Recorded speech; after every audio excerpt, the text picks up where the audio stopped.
گزشتہ کچھ دنوں سے سوشل میڈیا پر میرے بارے میں یہ تبصرے ہو رہے ہیں کہ ملا ملا ہی رہے گا، ملا سندھ دوست نہیں ہو سکتا۔ وہ فیس بک کی دانشور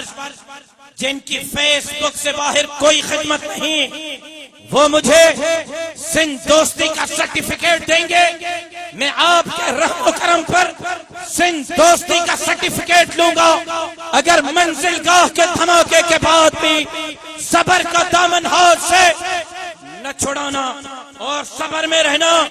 اگر انتہا پسندی ہے تو میں انتہا پسند ہوں۔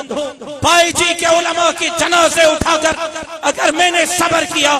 یہ انتہا پسندی ہے تو میں انتہا پسند ہوں۔ خالد محمود سومرو کا جنازہ اٹھا کر میں نے صبر سے کام لیا یہ انتہا پسندی ہے تو میں انتہا پسند ہوں۔ سن لو، 7 کے بم دھماکے میں، شکارپور کے امام بارگاہ کے بم دھماکے پہ، جیکب آباد کے بم دھماکے پر وہاں پہنچ کر 7 کے شہداء کے ساتھ، جیکب آباد اور شکارپور کے شہداء کے ساتھ اظہار تعزیت کرنا انتہا پسندی ہے تو میں انتہا پسند ہوں۔ بشیر خان قریشی کے جنازے میں پہنچنا انتہا پسندی ہے تو میں انتہا پسند ہوں۔ کالا باغ ڈیم کی بات جب چیف جسٹس نے کی، یہ موم بتی موفیاں، یہ فیس بک کی دانشور گھر میں سوئے ہوئے تھے،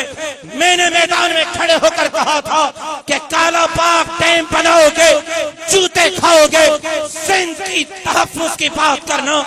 سندھ کی تقسیم کے خلاف آواز اٹھانا،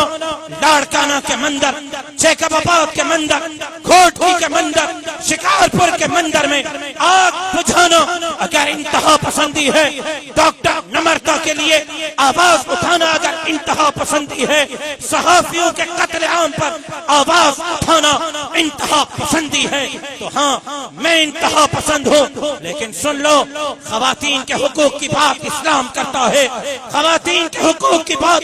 جمعیت علماء کرتی ہے۔ ہم خواتین کو حقوق دلوائیں گے، ہم خواتین کے چار دیواری کا تحفظ کریں گے، ہم خواتین کے دوپٹے کا تحفظ کریں گے۔ ڈاکٹر خالد محمود سومرو تھے جنہوں نے کاروکاری کے لعنت کے خلاف آواز اٹھائی، جنہوں نے یہ پیغام دیا کہ عورت کو کاروکاری مت کرو، ان کو قتل مت کرو، زبردستی نکاح مت پڑھاؤ۔ خواتین کے حقوق کی آواز جمعیت علماء بنی ہے، ہم بنے ہیں۔ اگر اخلاق کے دائرے میں، تہذیب کے دائرے میں خواتین کوئی مارچ کرتی ہیں، جمعیت علماء ان کو خوش آمدید کہے گی، جمعیت علماء ان کو ویلکم کہے گی، بلکہ مطالبات ہمیں دیں، ہم خواتین کے مطالبات کو پارلیمنٹ کے اندر اور باہر ہم لے کر انشاءاللہ آپ کی آواز بنیں گے۔ لیکن اگر میرا جسم میری مرضی کے نام پر سندھ کی ثقافت کو روندا جائے گا،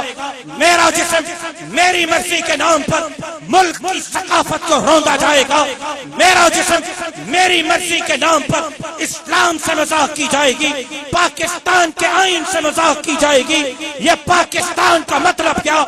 لا الہ الا اللہ سے مذاق کی جائے گی، تو سن لو، یہ ملک تمہارے باپ دادا کی جاگیر نہیں، یہ ملک محمد عربی کے غلاموں کی جاگیر ہے۔ تمہارا جسم جانے، تمہاری مرضی جانے، جاؤ امریکہ اور یورپ میں جانو، لا الہ الا اللہ کے ملک میں